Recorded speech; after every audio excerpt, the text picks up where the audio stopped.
Over the next few months, high school juniors will be taking the SAT and the ACT, all kinds of pressure, lots of expectations. It can be daunting.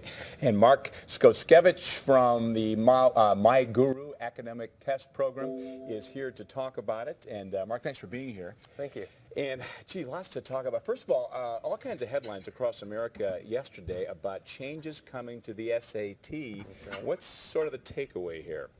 Well, first of all, it's relatively early stages, so they've announced that there are going to be some changes. They haven't really put out the actual problems that are going to be on the test yet and how they've changed.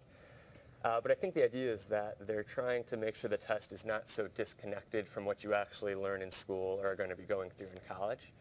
So right now, some of the questions that they ask are relatively complicated. They're kind of testing your ability to learn new, really complicated words, and they're trying to move away from that and make everything a bit simpler. Got it. All right. You say that one of the issues with kids is that sometimes they don't have the right mindset when they go into these tests. What do you mean by that? Well, it actually goes back to, I think, some of the changes they're trying to make with the new SAT. But you know, these tests they're not IQ tests. They're not trying to test something that is fixed and that you can't improve. So the right mindset would be, you know, if I work hard, if I really engage with the material and I try to do a lot of practice, I'm going to get a lot better. And the wrong mindset would be, you know, this is just a really frustrating test. It's kind of evaluating me and there's nothing I'm going to be able to do. And so, you know what, why don't I just not practice and show up and see how I do?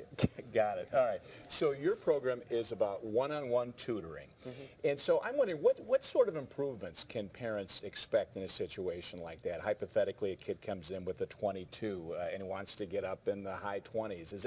How long is that going to take, and is it doable, and is that common? Right.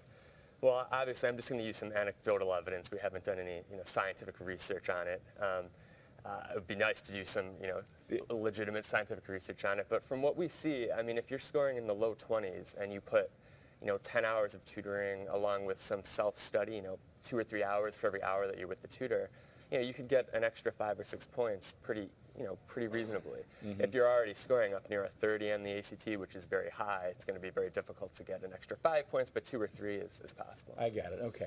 So this is not inexpensive. We all know that. And I'm wondering, some say, well, you know what, this is really for the well-to-do. They can buy their kids a great SAT or an ACT. How do you combat that and help those who maybe don't have the wherewithal to spend tons of dough on something like this? Well, I'll make 2 points. The first point that I would make is, going back to some of the earlier discussions that we just had, the concepts tested on these exams are clearly laid out by the makers of the exams. And so if you just believe that you can improve and buy a $15 to $20 test prep book and really engage with the practice problems, you're going to improve. So you don't need a private tutor. You really don't. Obviously, a private tutor can provide you with some specific advice and sort of see how you're not getting it and sort of push you in the right direction. And so what we try to do with our organization, although we are for-profit, is work with tutors who are willing to work for sort of lower hourly rates and provide access to those that don't have as much money. Mm-hmm. And there's lots of other organizations out there that are leveraging the power of the internet to sort of make materials freely available as well. Okay, and more information we should go to? www.myguruedge.com, and that's our website. All right. The main thread is, though, if your kid's scoring very low, there are ways to get that number up. Absolutely. All right. Mark, good to see you. Thanks for coming.